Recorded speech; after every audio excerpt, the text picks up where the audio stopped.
Ustaz, ketika menjawab soalan apa yang patut kita lakukan supaya syaitan tidak masuk ke dalam rumah kita, antara lain Ustaz ada sebut, jangan ada patung. Nabi yang sebut, rumah yang di dalamnya ada patung, malaikat tidak akan masuk. Kalau malaikat tidak masuk, yang masuk satu lagi, syaitan. Apalagi masuk rumah tak beri salam. Apalagi ketika makan minum tanpa baca bismillah. Apalagi di rumah itu ada tanda-tanda salib. Nabi yang sebut, bukan ustaz.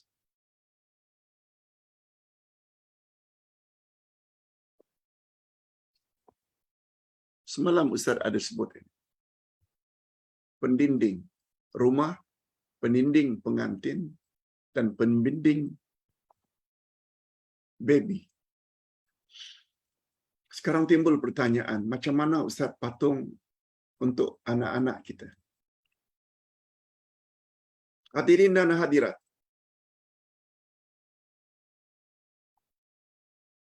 para ulama berbeza pendapat tentang patung mainan kanak-kanak.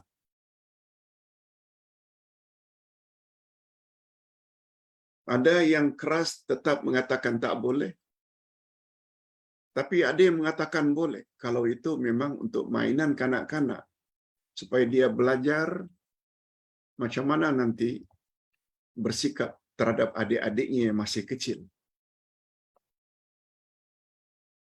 Sebab diriwayatkan bahawa Aisyah radhiyallahu anha dikawini oleh Rasul ketika itu umur beliau masih bawah. Katanya beliau juga mempunyai beberapa patung-patung yang ternyata Nabi Muhammad sallallahu alaihi wasallam membiarkan.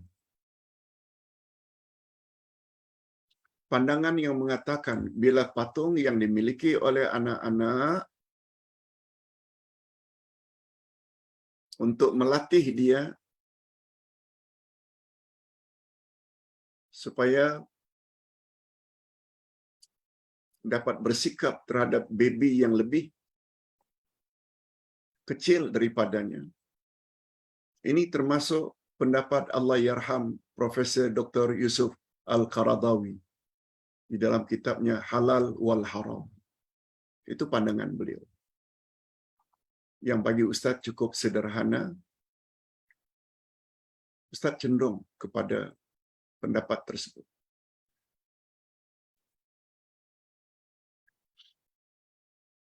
Oleh sebab itu, andai kata kita dapat ambil jalan keluar yang lebih selamat, seperti umpamanya untuk bantar peluk anak-anak, kita beli teddy bear. Mengapa kita tak cari yang lain? Sebab beruang itu adalah binatang. Binatang hidup. Walaupun dia hanya bantal, tapi bentuknya itu adalah bentuk patung. Kalau anak-anak yang kita ingin latih,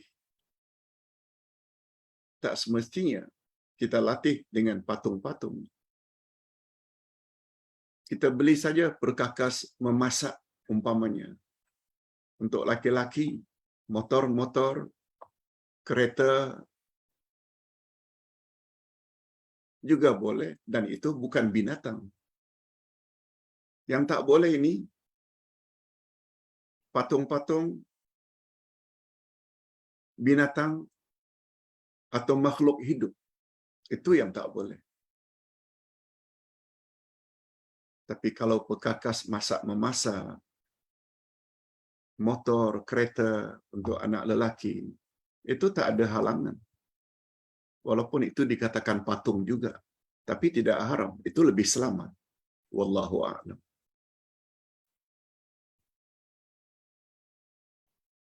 Pak Ustaz, apa hukum beli telekung tiruan?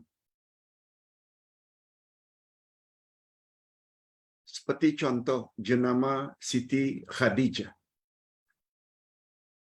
Tapi tiruan buatan Vietnam. Pak Ustaz, saya beli dengan niat untuk hadiah kawan yang akan pergi umrah. Telekung tiruan tersebut. Tapi rasa tak sedap hati, Pak Ustaz.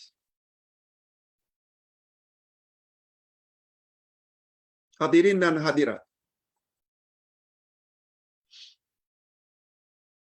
sebaiknya barang tiruan jangan dibeli. Sebaiknya. Sebab setiap pencipta dia ada hak paten. Hak kepunyaannya yang tak boleh dimiliki oleh orang lain sesuka hati. Kalau dulu istilahnya kaset, CD yang dibuat oleh seseorang, termasuk kitab yang ditulis oleh seseorang dengan susah payah. Lalu ada pihak yang ingin mengambil keuntungan dengan begitu senang, lalu dicetak rompak, dijual dengan harga lebih murah. Terjejas tak orang yang menulis?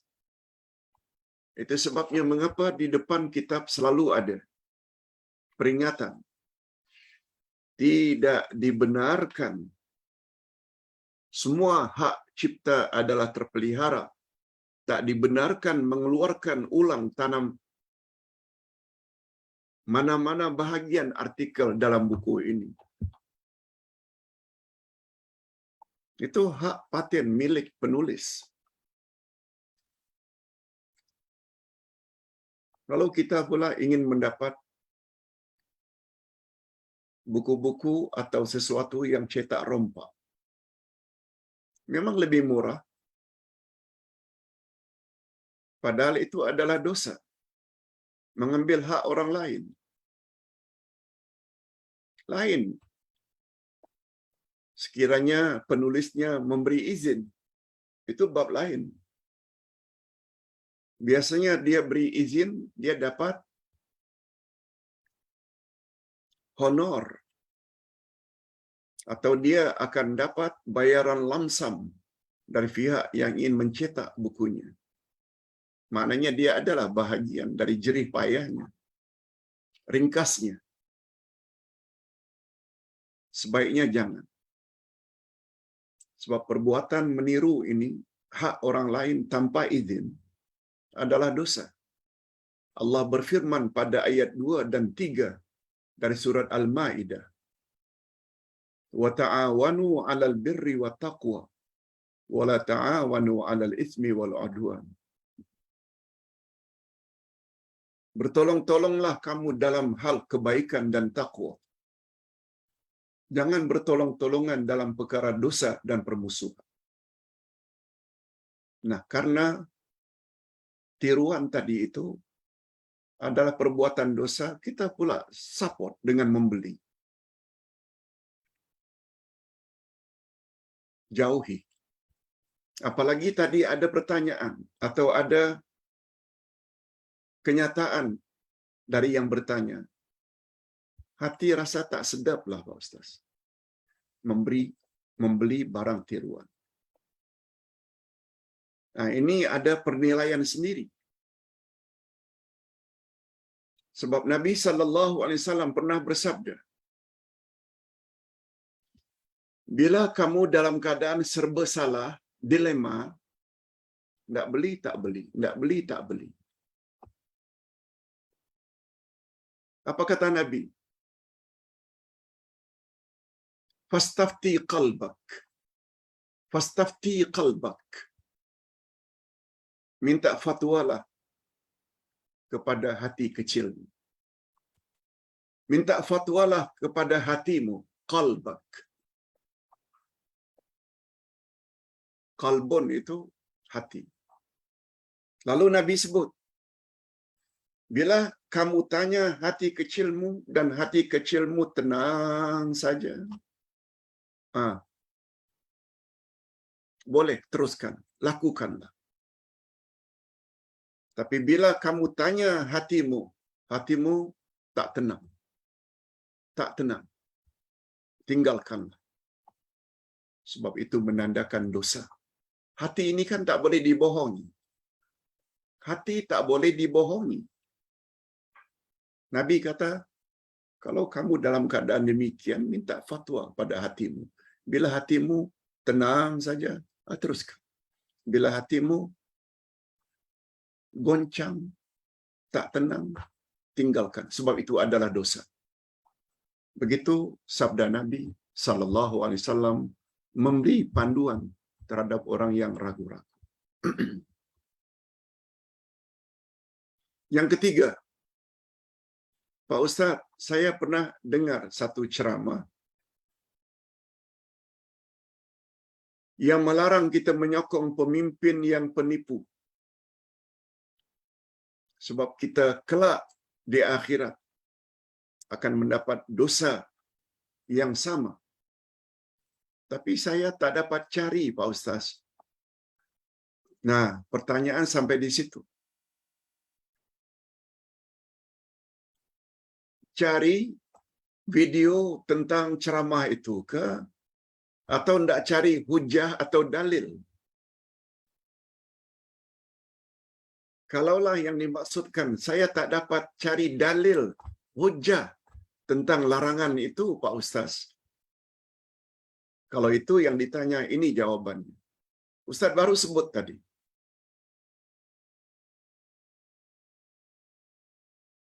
Ayat 2 dan 3 surat Al-Ma'idah. Wa ta'awanu 'alal birri wat taqwa. Bertolong-tolonglah kamu dalam kebaikan dan takwa. Dan jangan kamu bertolong-tolongan terhadap dosa dan permusuhan. Untuk jadi pemimpin itu kan syaratnya 2 tadi. Kita dah sebut dalam surat As-Sajdah ayat 24. Mereka hendaklah ada sifat yakin. Dan yang kedua, mereka hendaklah sabar.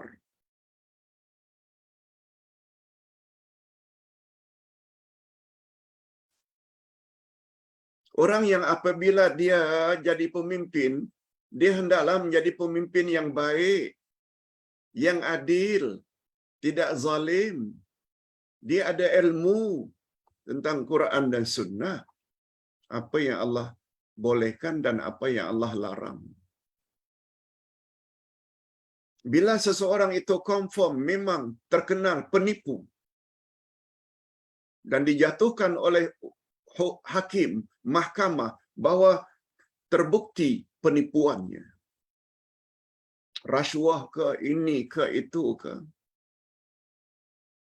lalu kita pula sokong. Bukankah itu bermakna kita bertolong-tolongan dalam perkara dosa?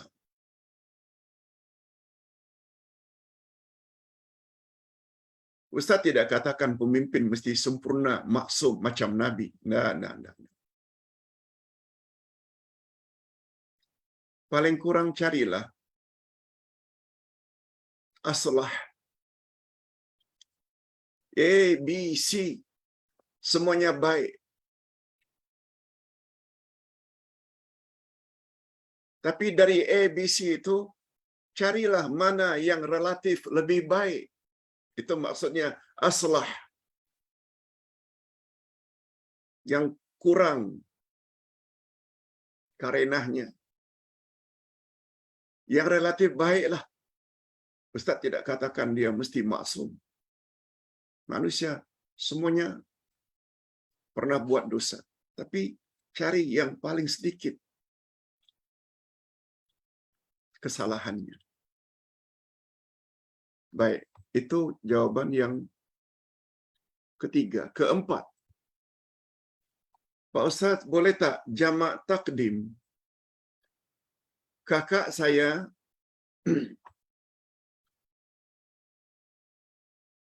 atau adik saya suka bepergian.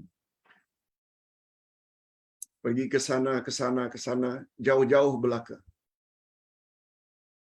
Dia ingin buat jamak takdim, Maghrib, Isya.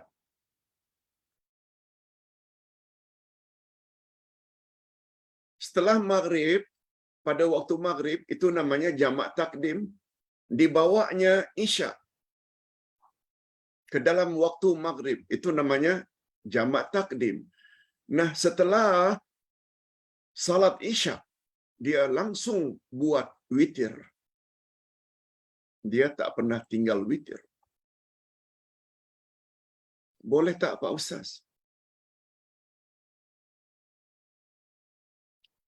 Witir itu kan bermula setelah Isya. Jawabnya boleh. Sila baca buku Ustaz, Pedoman Salat Musafir. Ada disebut. Sekali lagi, jam 7:30 umpamanya dia buat Maghrib. Setelah Maghrib, qamat. Langsung buat Isya. Sampai jam 8. Masih lagi ada Maghrib. Langsung jam 8, dia buat witir. Padahal Isya pun belum masuk. Hukumnya boleh. Begitu kata ulama fiqh. Allahu Akbar. Lengkap dengan dalil-dalilnya. Itu yang membuat kita yakin. Yang membuat kita ragu-ragu kan karena kekurangan ilmu. Ragu tak habis-habisnya. Ragu tak habis-habisnya. Karena kekurangan ilmu. Untuk menghindari fitnah, syubhat, ragu-ragu, kena yakin. Dan yakin mesti tambah ilmu. Banyak baca. Banyak soal.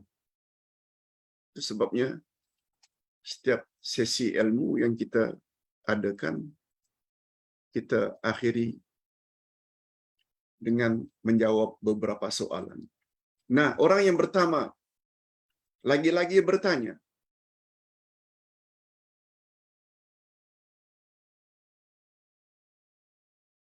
ini kakak saya pula Pak Ustaz bertanya, anak bungsu kakak saya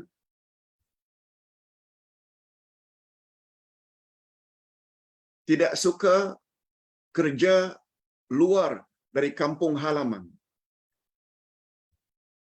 Dia mau duduk di kampung saja. Tak mau cari kerja yang lebih baik keluar dari kampung. Tak mau. Sebab kakak saya kata, coba dia hubung kaitkannya. Karena kata kakak saya, dia dulu tanam uri dekat rumah semasa kelahiran anak tersebut. Uri ketika lahir, dia tanam dekat rumah. Itu sebabnya dia tidak mau tinggal jauh dari rumah itu. Apalagi sampai keluar kampung. Pak Ustaz, betul tak menghubung kaitkan anak yang tak mau keluar rumah, tak mau keluar kampung, disebabkan karena urinya dulu ditanam dekat rumah? Hadirin dan hadirat, ini di antara kepercayaan khurafat, takhayul, yang tidak ada asas sama sekali. Setuju tak kalau Ustaz katakan pada umumnya? Pada umumnya ya, majority, paling kurang 75% uri yang ditanam berdekatan dengan rumah. Dalam kampung sendiri. Ternyata banyak juga yang pergi ke luar negara belajar dengan senang hati. Ringkasnya, kepercayaan semacam itu boleh membawa kepada khurafat. Khurafat boleh menjejaskan dan merosakkan akidah. Minta ampun segera kepada Allah. Jangan ada keyakinan macam itu. Dan terakhir, Pak Ustaz, Saya terbaca perkara berikut dalam risalah Maulid Al-Haddad yang menyebut Allah Subhanahu wa taala menjadikan Nur Muhammad sebelum kejadian yang lain-lain. Mohon pencerahan Pak Ustaz. Nur Muhammad dicipta oleh Allah sebelum Allah mencipta yang lain. Konform khurafat.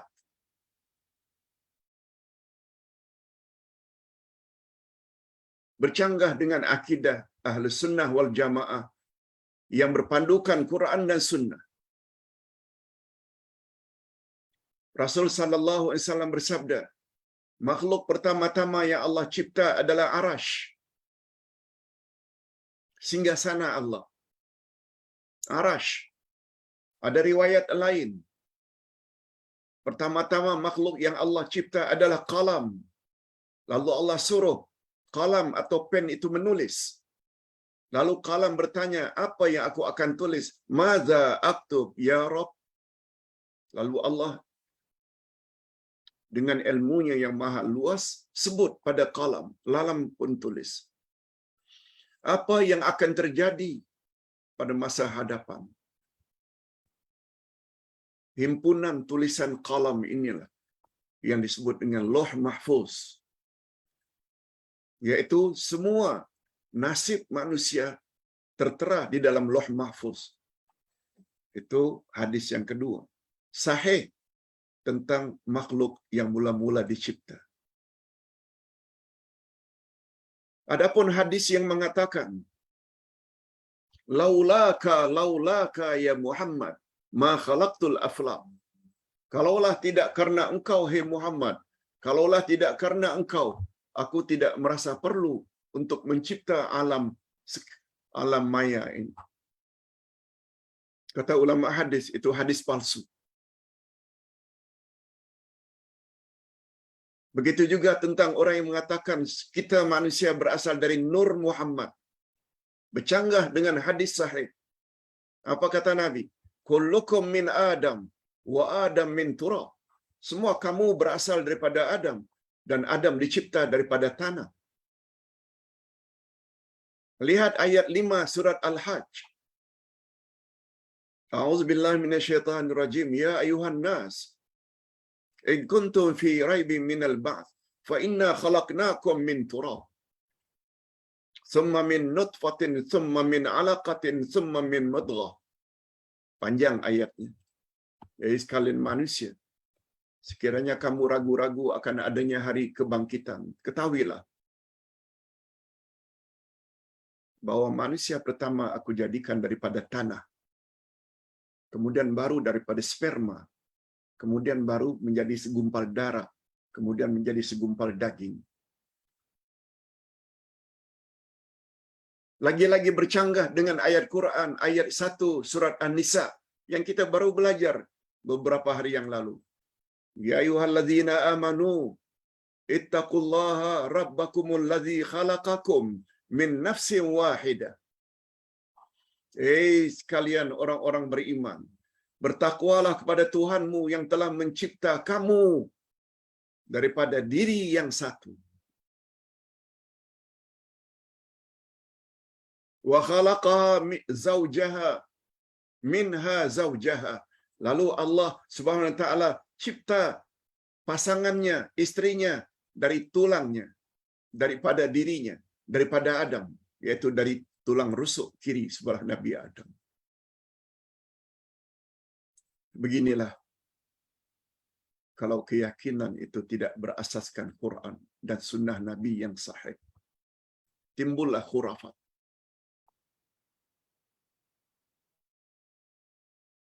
Mudah-mudahan dengan memahami konsep dua fitnah tadi, apa penyebabnya dan macam mana cara mengatasinya, membuat kita akan lebih suka belajar dengan guru-guru yang membawa dalil setiap persoalan agama yang dia sampaikan. yang selalu disebut dengan murabbi atau mursyid, bukan menyampaikan berdasarkan akal semata. Ini dulu yang dapat Ustaz jawab. Kita akhiri dengan doa. Alhamdulillahirabbil alamin.